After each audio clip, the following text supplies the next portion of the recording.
À Saint-Pétersbourg, les acteurs économiques ont démontré une détermination totale de continuer à travailler ensemble, de renforcer les partenariats, et ceci indépendamment du climat politique qui n'est pas toujours favorable au business, qui n'est pas toujours favorable à l'économie, et ce climat qui se observe malheureusement dans certains pays.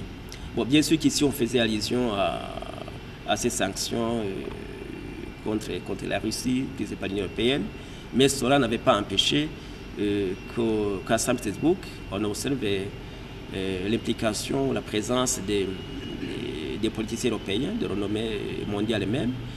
Cela n'a pas empêché qu'on remarque à Saint-Pétersbourg la présence de grandes entreprises européennes et américaines, et ainsi de suite. Et je pense que c'est ce mouvement qui aurait influencé, qui aurait fait que les acteurs économiques, dans leur globalité, prennent cet engagement.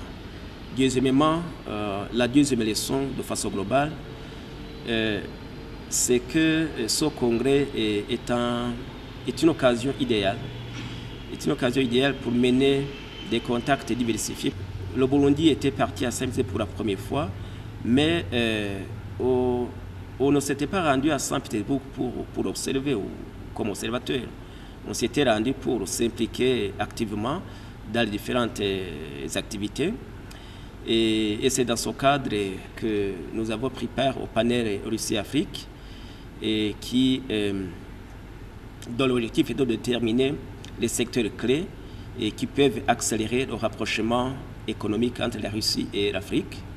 Il y a eu également d'autres rencontres au niveau bilatéral qui ont déjà apporté quelques résultats préliminaires. Nous avons rencontré le président de la République de Crimée, une République du Sud, et qui a des potentialités qui sont vraiment proches des nôtres. Et ensemble, avec le président de la Crimée, on a identifié l'agriculture, l'éducation, le transport lacustre et l'hôtellerie-tourisme comme 4 secteurs prioritaires qui peuvent être développés et générer des bénéfices et pour le Burundi et pour la République de Crimée. Et on s'est convenu que des équipes techniques puissent travailler rapidement sur un programme concret de projets qu'on peut développer dans ces 4 secteurs et pour atteindre le développement durable qui est souhaité par le Burundi, qui est également souhaité par cette République et qui traverse aussi des moments qui ne sont pas faciles. On a rencontré également les autorités de la République de Moldova.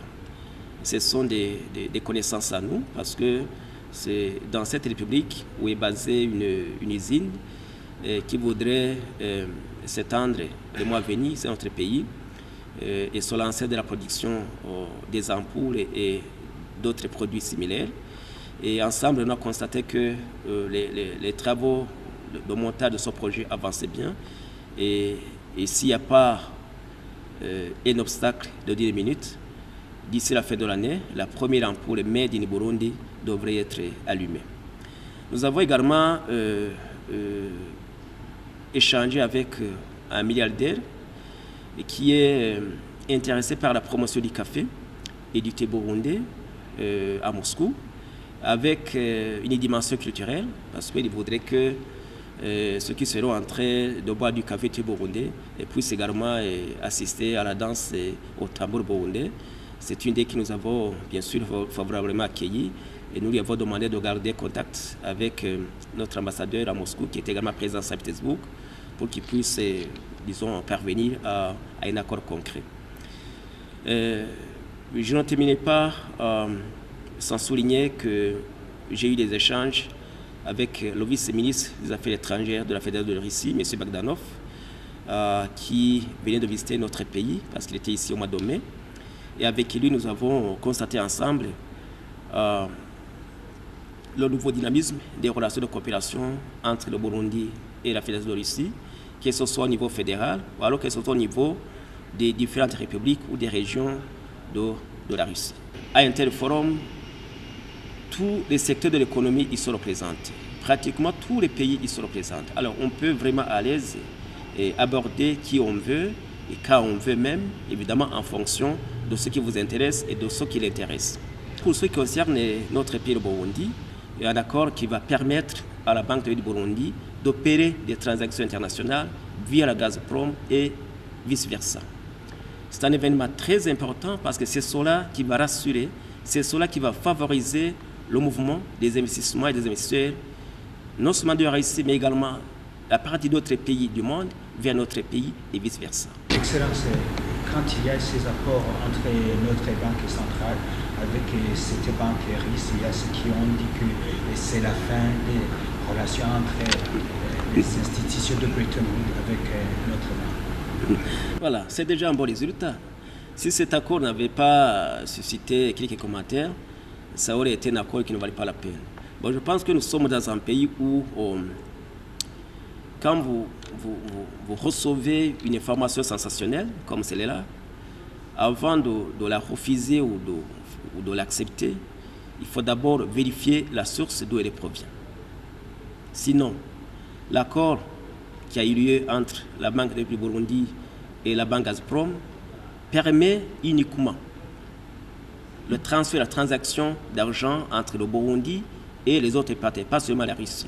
Parce qu'on a vu ces derniers temps que parmi, entre guillemets, ce que j'appelle les mauvais partis du Burundi, il y en a qui ont tenté d'empêcher à ce que même l'argent du Burundi qui appartient au Burundi, qui n'est pas un crédit, puisse passer par les banques pour venir dans notre pays et vice-versa. Ça, c'est de deux.